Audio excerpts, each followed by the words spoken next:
the video of the front out to the street.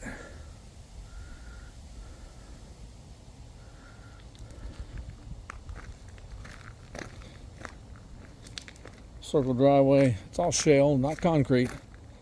I don't think you should have an issue with it. Lasts longer than concrete in this area anyway. So this leads up the road where you come in.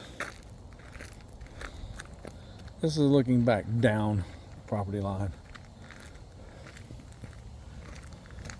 It narrows as you get to the front.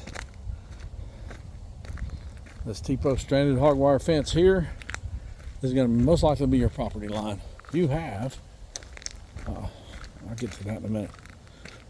Walk out to the street.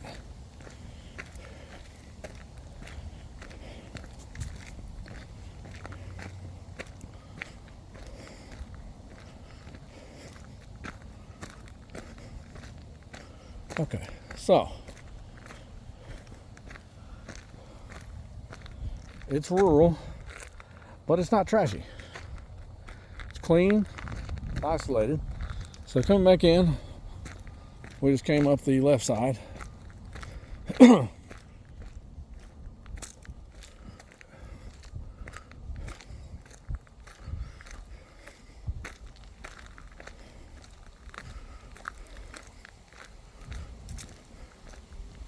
Let's see what we have here.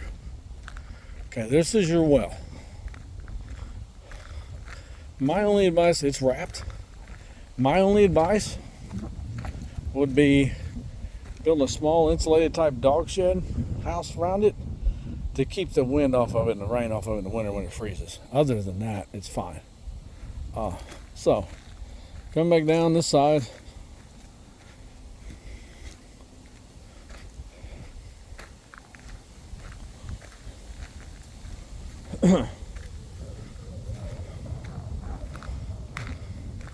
As far as I couldn't get in the shed, I doubt there's any sewer in there, but septic's on the other side of the pool, so it would be most likely, and don't quote me because I'm not a professional plumber or septic kind of guy, but you have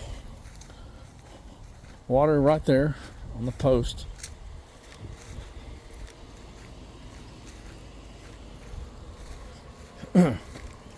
You have water down there in the back. Then you have water over here at the dog kennel. So, I would think, don't quote me on this, but I would think you could get water from various sources to supply it. And then the plumbing would need to run on the other side of the fence on the far side back up to here. Now, keep in mind that's a pretty thick foundation you'd have to chisel into to put plumbing in, as far as like P-traps and stuff like that. But if you didn't make it a bathroom, you just a sink, you could do it without going into the foundation. Entirely up to you. So you have water there. That's a sprinkler head. That's a water spigot.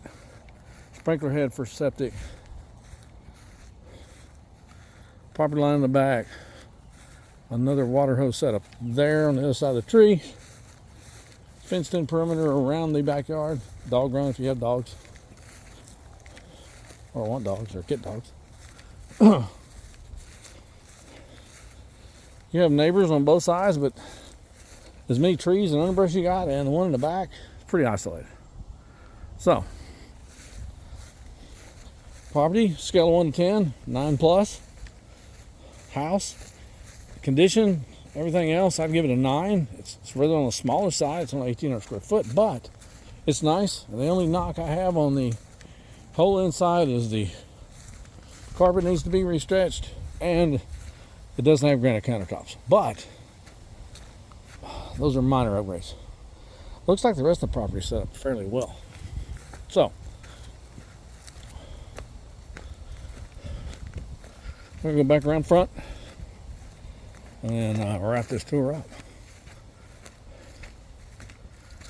If you did fence it, T-post, hog wire, and barbed wire. Cheap way to do it. It's not going to be like free, but a lot cheaper than metal or steel or cyclone. All right, so there you go. Lots of plenty of big trees. Nice property.